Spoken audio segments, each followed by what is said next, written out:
Saudara, rapat dengar pendapat dengan pakar hukum terkait Pilkada Serentak 2022 berlangsung di ruang rapat Banmus DPRA pagi tadi.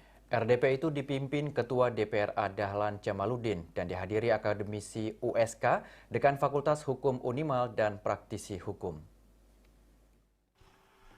DPRA akan mendengar apa yang disampaikan dari para pakar hukum untuk mendiskusikan tahapan, program, dan jadwal penyelenggaraan Pilkada Serentak 2022 di Aceh. Diharapkan para pakar ini mempresentasikan adanya benturan yang sudah diketahui dan bisa disampaikan ke DPRA, kata Dahlan Jamaluddin. Rapat dengar pendapat ini juga dihadiri pimpinan dan anggota Komisi 1 DPRA, staf ahli, dan tenaga ahli Banmus DPRA. DPRA akan tetap menggelar Pilkada 2022.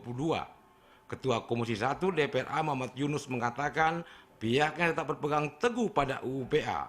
Pemerintah dan DPR RI harus berkoordinasi terlebih dahulu dengan DPRA terkait perubahan undang-undang pemilu maupun pilkada karena yang berdampak Aceh sudah diatur dalam UU PA.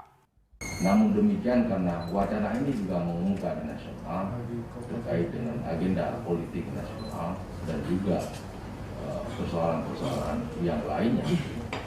Sampai hari ini pun tidak ada kepastian apakah jadi revisi dalam undang-undang pemilu dan pilkada yang digabung sekaligus atau tidak. Pernyataan terakhir pemerintah sudah menegaskan bahwa pemerintah tidak akan melakukan revisi.